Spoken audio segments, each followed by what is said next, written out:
What's up, everybody? Welcome to the Resist the Algorithm podcast. I'm your host, Ryan Malinowski. And first off, sorry for not being here yesterday. If anybody was hoping to see me, sorry you missed me. I was out of commission with a pretty bad fever. I slept most of the day, which is very rare for me. Anyway, want to jump right into a couple of things here. First off, I have decided on a name, as you can see. I'm just going to go with, I'm going to keep this housed here under niche. I'm going to go with the Resist the Algorithm podcast. I apologize if I might be losing my voice a little bit. Taking some cough drops as well. But the other change too is I am going to be, today's my last day streaming at 2 p.m. Eastern. I'm going to be streaming at noon Eastern time, so 12 p.m. Eastern from now on. It just fits better into my schedule. So let's jump into the first story here. First thing we have up, a little bit of good news over the weekend. Google to reinstate banned YouTube accounts censored for political speech. Tech giant admits Biden administration pressed platform to remove COVID-19 content. Google vowed on Tuesday to offer YouTube accounts that were permanently banned for political speech the ability to be reinstated. And the big tech giant admitted that it once faced pressure from the Biden administration to remove content about COVID-19. Google detailed its remarkable shift in a document first obtained by Fox News Digital that a lawyer for the company provided to the House Judiciary Committee. The new policy from Google, also known by its parent company Alphabet, could affect both average users as well and well-known figures like FBI Deputy Director Dan Bongino, White House counterterrorism chief Sebastian Gorka, and War Room podcast host Steve Bannon, all of whom were permanently banned in recent years for COVID or election-related content.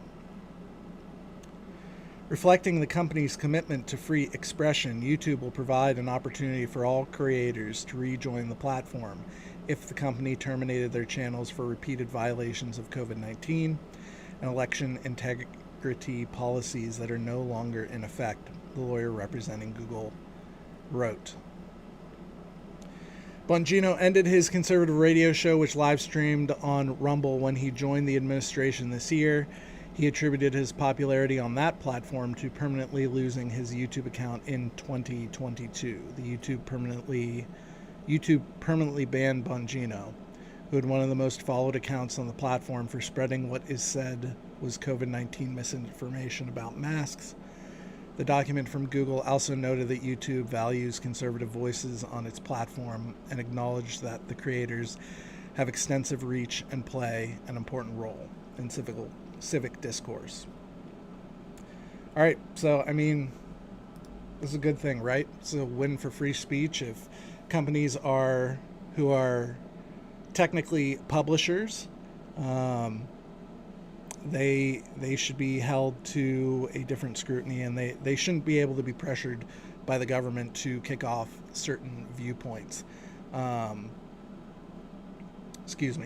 publishers, but platforms. They should be agnostic towards ideology on their platforms so that free speech has the chance to thrive, so that open and free debates can take place.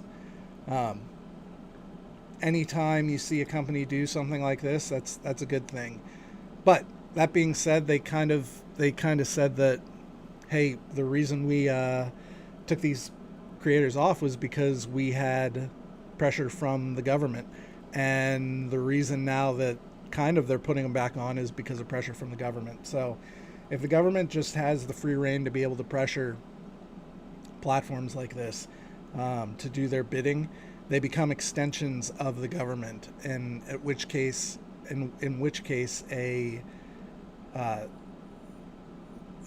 they're no longer acting as kind of free agents, but when they're becoming extensions of the government, and the government can use it to squash free speech, it's in violation of law. So I asked Perplexity here, what did Google offer to YouTube channels? And essentially, it reiterated what the Fox News thing said. YouTube channels removed for repeated violations of COVID-19 misinformation or election integrity policies are now eligible for reinstatement. The impact, the reversal came after public and political scrutiny regarding government pressure on platforms to increase content moderation, especially around COVID-19 and elections. So, if you're a content creator, if you're thinking about doing any content-related stuff that isn't just simple, it's not about a hobby or something like that, maybe you have an opinion or an ideology, I'd encourage you to post across multiple platforms. That way your content is at least living somewhere. That's one of the reasons why I'm on Facebook, Rumble, and YouTube right now, and I also cross-post on TikTok. It's so that some of what I'm doing lives on regardless of what happens, regardless of if the platform disagrees with my opinion and decides that I am no longer welcome. Which is fine, that's their right, except for when it's under government pressure. I believe that they should be able to decide how and what type of content they want on their platforms, but if the government's pressuring them to do that, that's when I think it becomes ethically wrong. Okay. Next step today. Trump cancels meeting with Schumer and Jeffries. The president was due to meet with Democratic leaders on Thursday. Donald Trump canceled a planned meeting with Democratic congressional leaders, the president announced on social media Tuesday. Trump said that after reviewing the details of the unserious and ridiculous demands being made by the minority radical left Democrats in return for their votes to keep our thriving country open, I have decided that no meeting with their congressional leaders could possibly be productive.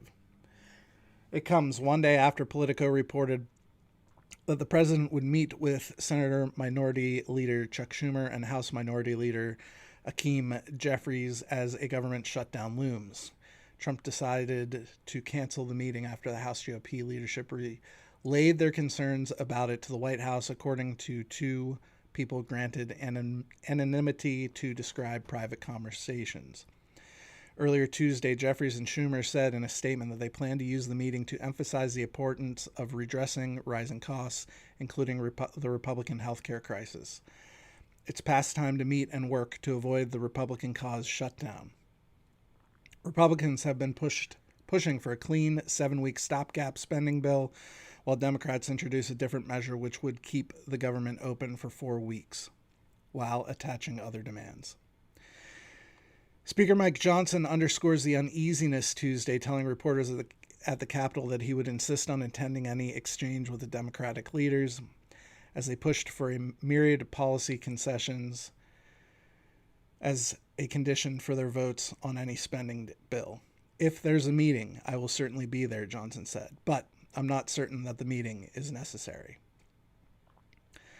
House GOP leaders, the three people said, were also worried a Trump meeting with Democrats would erode Republicans' leverage. Johnson is not planning to bring the House back into session until after the shutdown's deadline, as Republicans tried to jam the Senate into approving the Republican-led stopgap bill.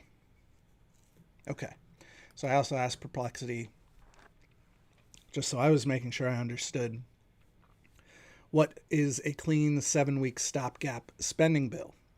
A clean 7-week stopgap spending bill refers to a temporary funding measure that continues existing government operations for 7 weeks, typically until late November, without adding controversial policy changes or unrelated provisions.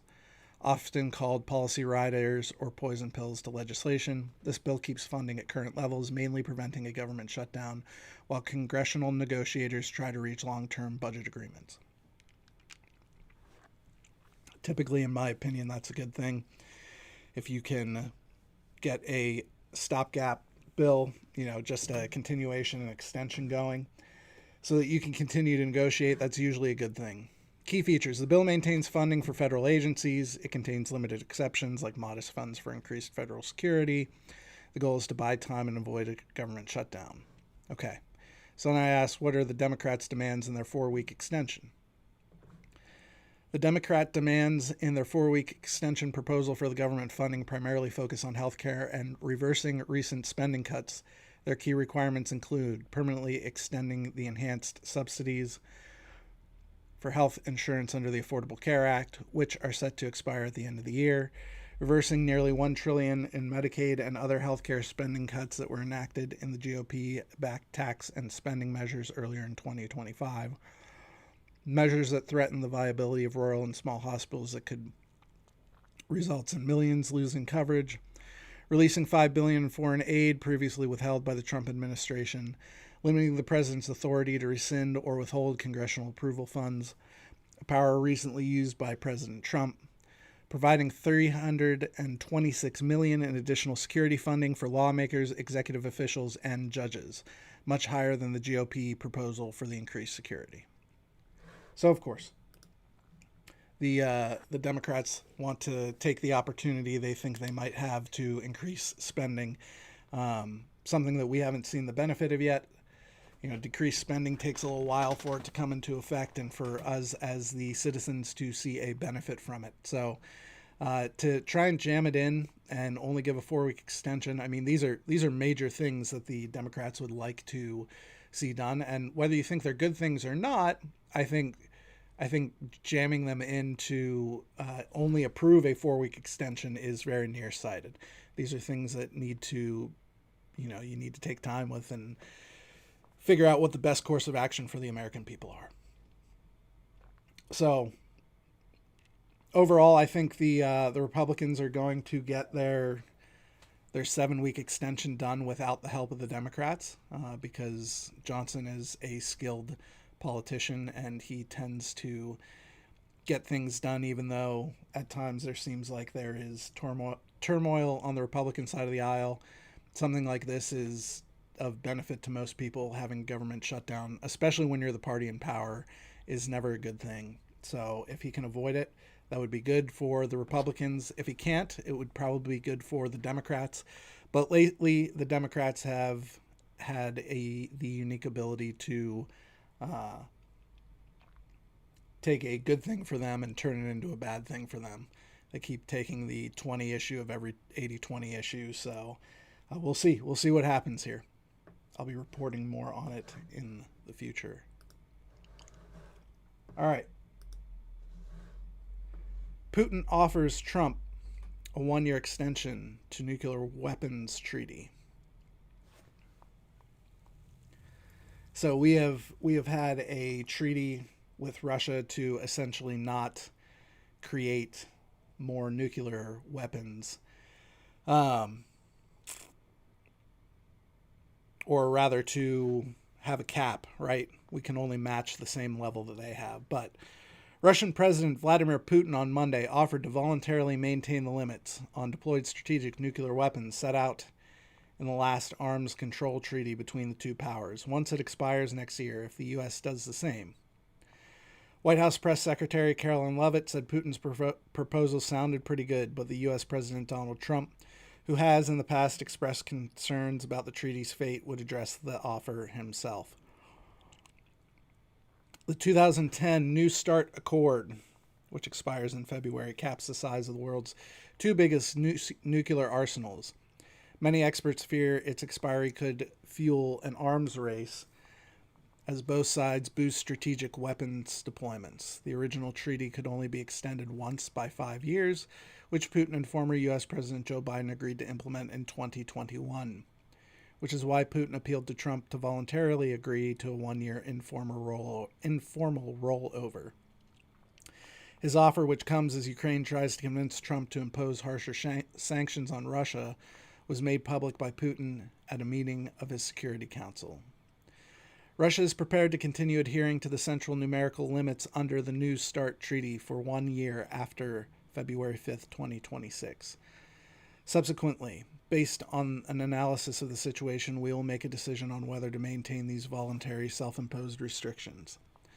Trump in July said he would like to maintain the limits on deployed strategic nuclear weapons set out in the treaty after it expires. The accord caps the number of deployed strategic nuclear warheads to 1,550, and the number of delivery vehicles, missiles, submarines, and bombers at 700 on each side. Putin said his proposal was in the interest of global nonproliferation and could help spur dialogue with Washington about arms control. This measure would only be viable if the United States acts in a similar manner and does not take steps that undermine or violate the existing balance of deterrence capabilities. The Russian leader has been under pressure from Trump to agree to end the war in Ukraine, and his proposal appears to be a unilateral change of policy by Moscow, which has until now insisted it would only engage with Washington on such matters if overall ties, hampered by stark differences over Ukraine, improved. Okay, so I then asked Perplexity, what does the one-year offer that Putin is offering Trump mean for America? Putin's one-year offer refers to a proposal for the United States and Russia to voluntarily extend the restrictions on deployed strategic nuclear weapons under the New START Treaty for an additional year after it expires in February 2026, provided both countries agree to do so. The New START Treaty, last extended in 2021, limits both nations to a maximum of 1,550 strategic nuclear warheads. Putin's offer would keep these limits in place for 1 year beyond the scheduled expiration, buying time for further negotiations and averting an immediate escalation in nuclear arsenals. This extension is contingent on the U.S. reciprocating. Implications for America. Extending New START would help maintain stability and lower the risk of a new nuclear arms race between the U.S. and Russia, both of which possess the world's largest nuclear arsenals. The offer provides a window for the Trump administration to negotiate a more lasting deal, preserving mutual inspection and transparency measures that support global security. It would also signal a pause in the escalation of strategic tensions at a time when broader U.S.-Russia relations remain strained over issues like Ukraine and missile defense.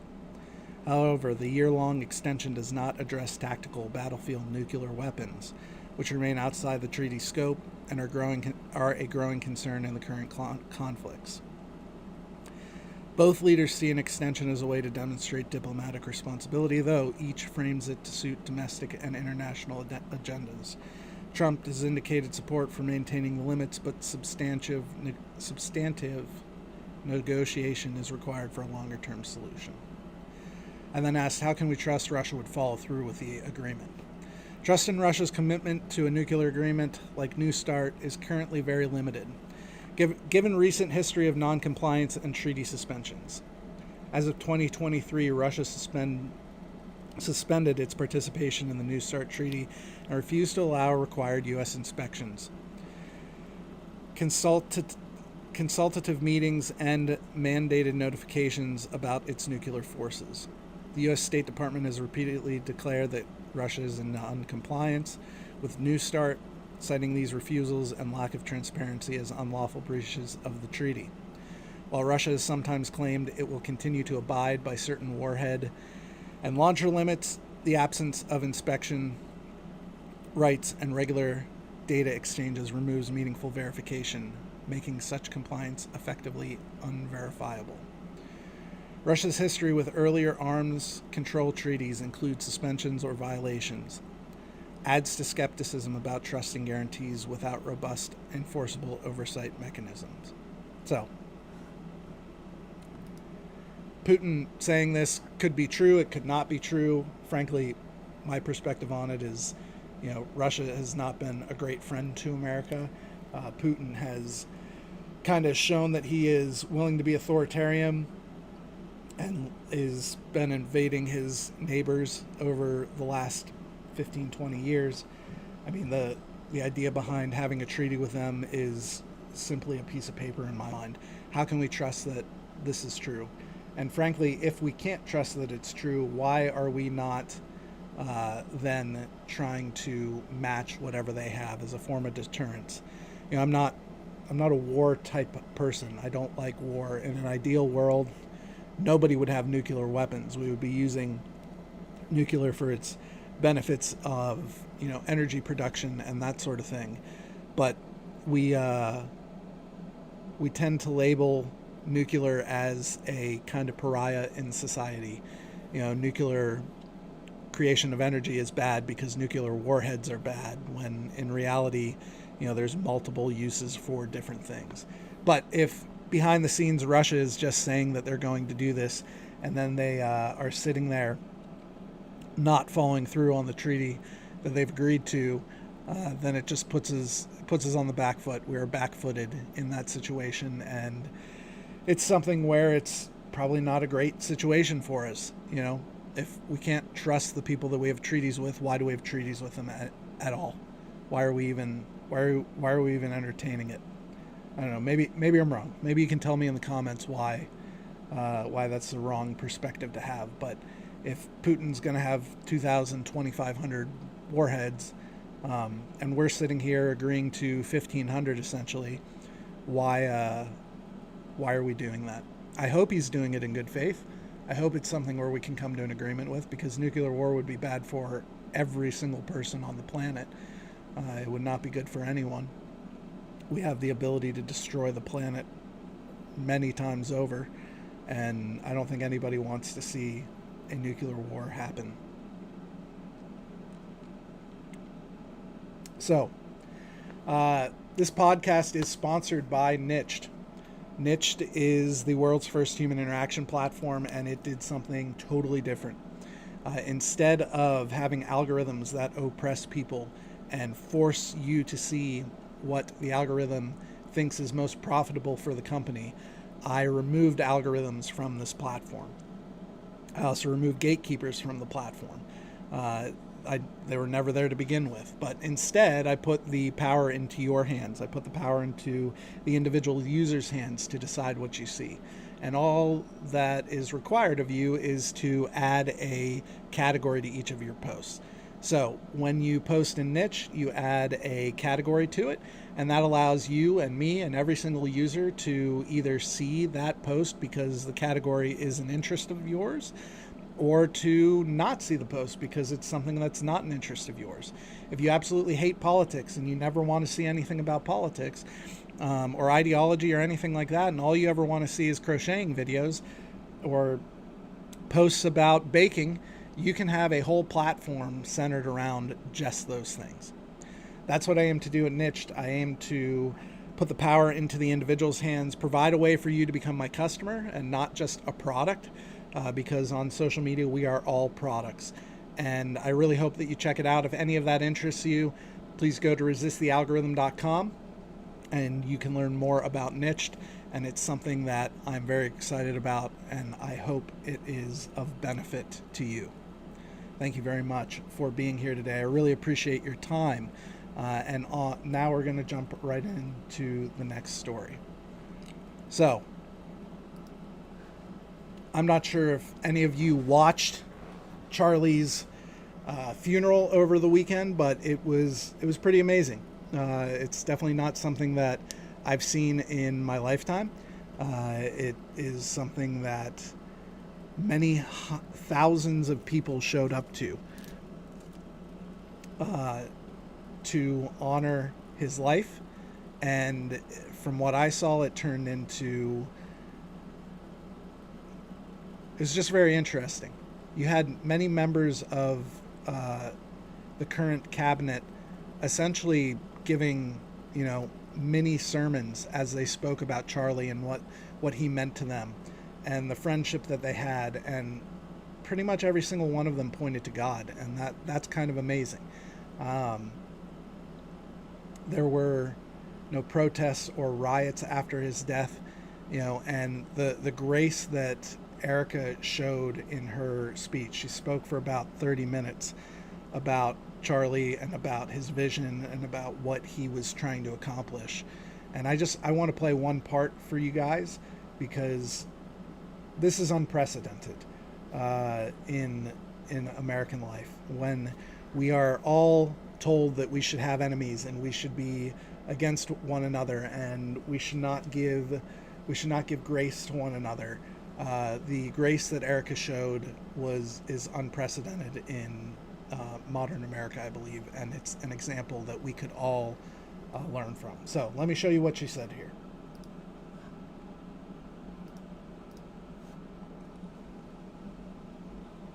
My husband, Charlie, he wanted to save young men just like the one who took his life.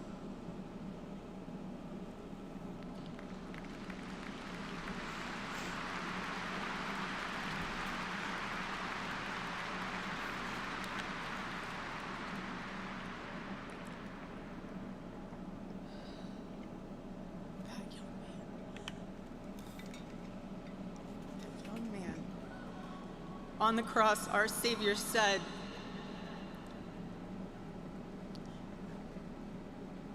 "Father, forgive them, for they not know what they do." That man, that young man, I forgive him.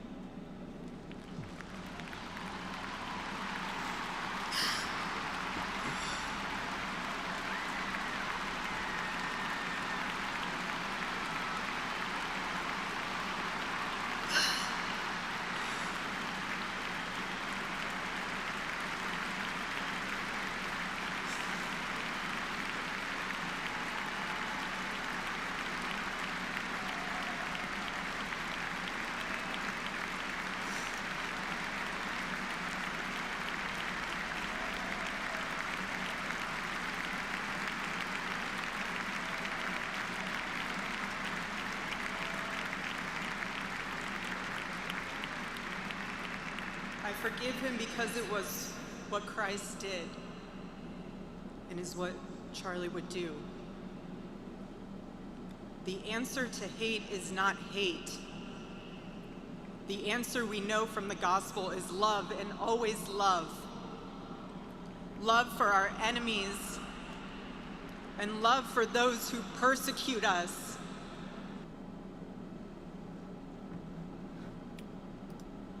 Man, so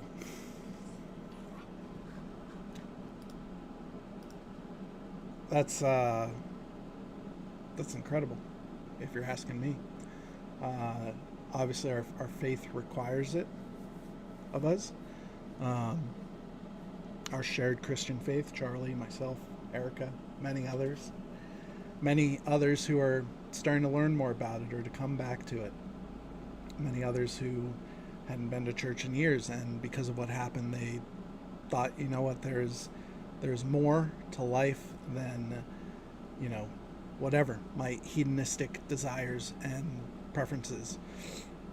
And no one's perfect, but the point that Erika was making was Charlie's audience, his target audience, was exactly the young man who assassinated him and took his life, and she forgave him for that. And it's not that she forgave him in the sense that there should not be any civic or real repercussions. Charlie's assassin should get the death penalty. He should have a quick trial. He should not sit on death row for years and years and years, because that's inhumane as well. But for her to forgive him shows exactly what the Christian faith is about. Jesus called us to forgive those who have wronged us. Jesus called us to pray for our enemies. Jesus called us to live like him. And that's a goal that we cannot obtain here on this earth. And that's the point of, the persistent sanctification that we go through. That's the point of, eternity with or without him. One day we will all be perfect, or one day we will all be imperfect, and one day we will all be with him worshiping in heaven forever, or one day we will be eternally separated from him, anguishing in hell. And for her, only a handful of days after her husband and the love of her life and her best friend was tragically murdered, to be able to have the wisdom and the fortitude to say something like that in front of thousands of people is amazing. And I'm sure it's not going to be a, okay, I forgive you and now it's done type of thing. It's going to be a constant daily forgiveness that she has to do. But what an amazing testament to her faith, to Charlie's legacy, to the fact that they created an organization and were unabashedly courageous about their beliefs. That's all any of us can hope for. Again, if you agree or disagree with Charlie Kirk, with Turning Point, with Christianity, that's not the point. The point is we should all want to live in a country where we can say these things, where we can hold opinions that differ from one another, where each one of us can have disagreements and still be in a civil society. Charlie didn't deserve to die, but Charlie is gone. And for his wife to be able to stand there and forgive him is quite incredible. And it shows that there is a divinity at work, because human beings don't just forgive. It just doesn't happen. So God's hand was working in her life. That is a fruit. The Christians understand seeing fruits of the Spirit, that type of thing. So that is a fruit that is in Erika's life. For her to even have the ability to say those words, it shows that God is working in this tragic situation. And it's inspiring. I don't know that I would be able to forgive so readily my spouse's or child's killer or something along those lines. I don't know if I'd be able to do it. I'd like to say that I could, but I'm also aware enough to know that if I, not having been in that situation before, I'm not sure what my response would be. I hope that it would be that, but I don't know.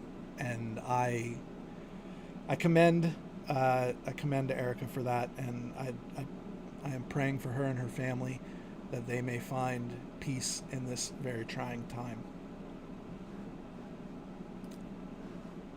All right. Last topic I wanted to touch on here. So we started with a good thing for free speech.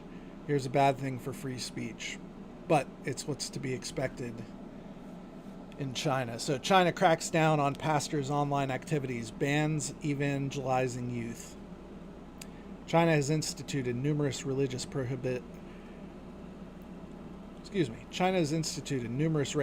prohibiting religious content online, including teaching Bible lessons to children and forming youth groups.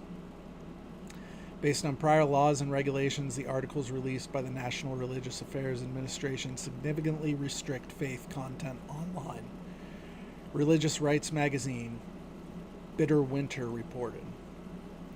This is not the first time China has tightened its grip on religious life, but it may be one of the most technologically invasive, the group reported. In the age of digital ministry, where sermons stream and prayers ping, the regulation feels like a deliberate attempt to unplug the sacred from the social. In a translation of the regulations by Bitter Winter,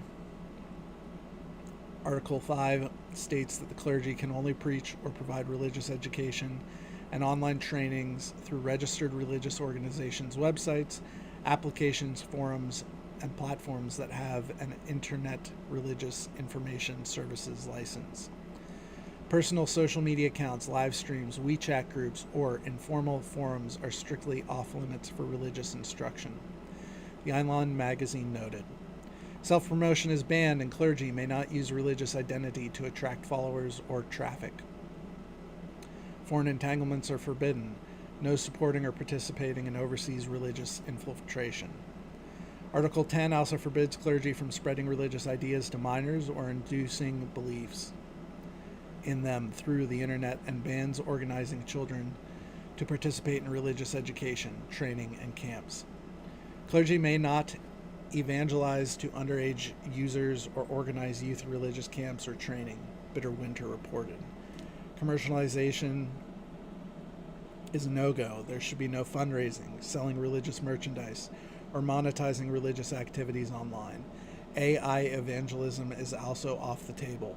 Clergy may not use generative AI to produce or dismantle religious content, disseminate religious content. Violators may face administrative penalties, including suspension of religious credentials, closure of online accounts, and criminal investigation, Bitterwinter noted. Platforms hosting non-compliant content may be ordered to restrict, warn, or shut down offending accounts, it stated. So, no big surprise here. China cracking down on religious activities. It's something they've been doing for years and years and years. It's why when you see missionaries in Asia on a board in your church, oftentimes their names are not there. Oftentimes the country that they are going to is not there, but we all know where they are because we talk, and oftentimes they come to do fundraising at the church and whatnot. But you can't really talk about if you're going to China as a missionary. There's many countries you can't talk about going to as a missionary. And much of it stems from their belief on where and how religion should be practiced. Obviously, religion is a threat to the Chinese Communist Party because communism is a ideology absent of religion. It is something that does not make room for God. It doesn't make room for any type of God, let alone Christianity and the Jesus God, or the Christianity and Jesus as God, rather. So that is not surprising, but it is sad, and we should all be praying for our brothers and sisters overseas who do not have the same freedoms that we have here in the West, and especially here in America. All right, that's what I've got for you guys today. America is the greatest country in the world. Oh, shoot. That's not all I have for you today.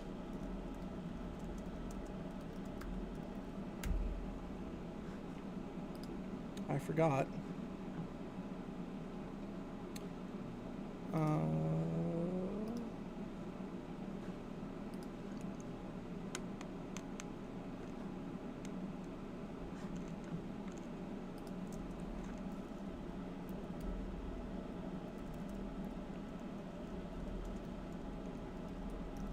Bear with me, I apologize.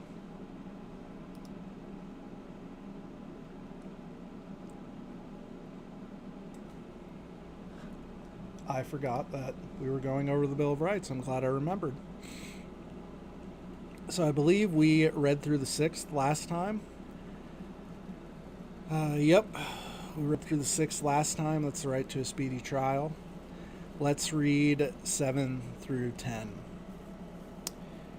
So, Amendment number 7, in suits at common law where the value in controversy shall exceed $20, the right of trial by jury shall be preserved, and no fact tried by a jury shall be otherwise re-examined in any court of the United States that according to the rules of common law. Now, $20, wonder what $20 was in 1776. How much would $20 be in 1776? I know I'm off a couple of years there in today's money. That's a terribly written question, but okay. So $20 in 1776 would be about equivalent to $744.77 of purchasing power today. So, still a small amount of money, which is interesting. They wanted to give the ability to have a jury trial in front of your peers in common law situations where it exceeded $20. Amendment number 8, excessive bail shall not be required, nor excessive fines imposed, nor cruel and unusual punishments inflicted. So that's to protect our property and our property possessions and our things, ourselves as well, right? No excessive bail and whatnot. The enumeration in the Constitution of certain rights shall not be construed to deny or disparage others retained by the people. And then the 10th Amendment, the power is not delegated to the United States by the Constitution, nor prohibited by it to the states, are reserved to the states respectively or to the people. All right. That is the Bill of Rights. That's all I have for you guys today. As always, continue to live free. We live in the most free country in the world. If we're Americans, the greatest country ever to exist in the world. I hope that you all are having a great day. Don't forget, resist the algorithm and take care. I will see you tomorrow.